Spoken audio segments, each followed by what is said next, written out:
नमस्कार मेरे प्यारे दोस्तों, कैसे हैं आप सभी। उम्मीद करती हूँ आप सभी अच्छे होंगे। दोस्तों, आज फिर मैं एक नई कहानी लेकर आई हूँ जिसका टाइटल है चुड़ैल की परछाई।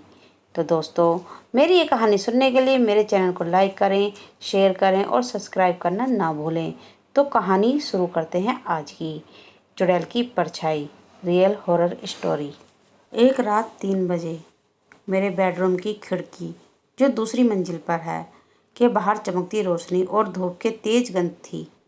मैं बाहर आ गया था और मैंने अपनी माँ को जगाया, जो अब तक की सबसे शक्की शख्स हैं, और उनसे खिड़की बंद करने को कहा।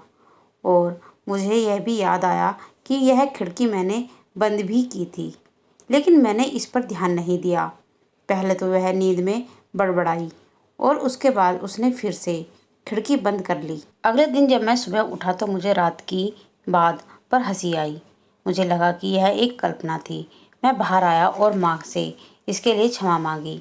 समय बीता। अब उस घटना को करीब 5 साल हो गया था। मुझे एक बहुत ही खूबसूरत लड़की से प्यार हो गया था। मैं आज उसके साथ डेट पर था। वह बड़ी ही खूबसूरत दिख रही थी।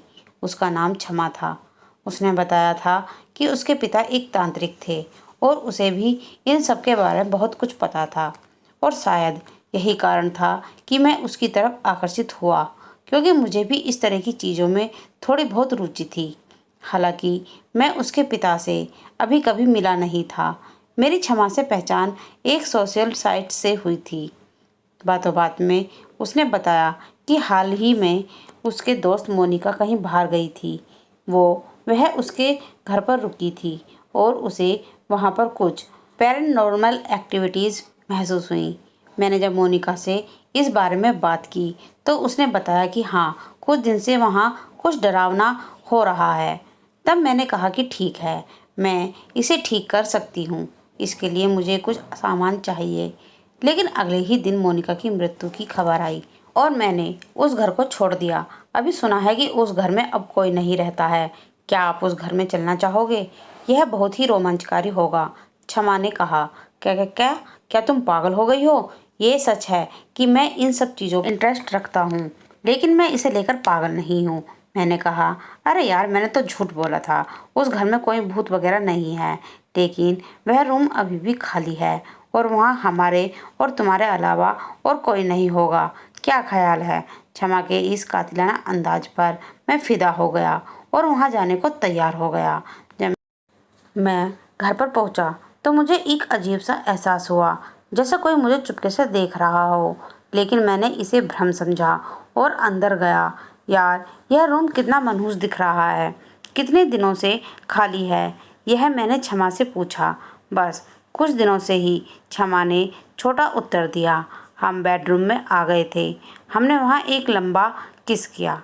तभी मुझे हॉल में किसी के चलने की आवाज़ सुनाई दी। यह भ्रम नहीं हो सकता, जरूर यहाँ कुछ है, मैंने सोचा। मैं चुपचाप बेडरूम से बाहर आया और धीरे से हॉल में झांका, लेकिन वहाँ कुछ भी नहीं दिखा। मैं गेस्ट रूम में भी देखा, लेकिन कोई नहीं था। मैं वापस लौट रहा था कि मुझे एक काला मानव शरीर वहाँ दिखाई दिया।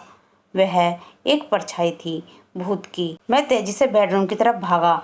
मैं बहुत घबराया हुआ था। मैं जोर से चिल्लाना चाह रहा था, लेकिन मेरी आवाज़ नहीं निकल रही थी।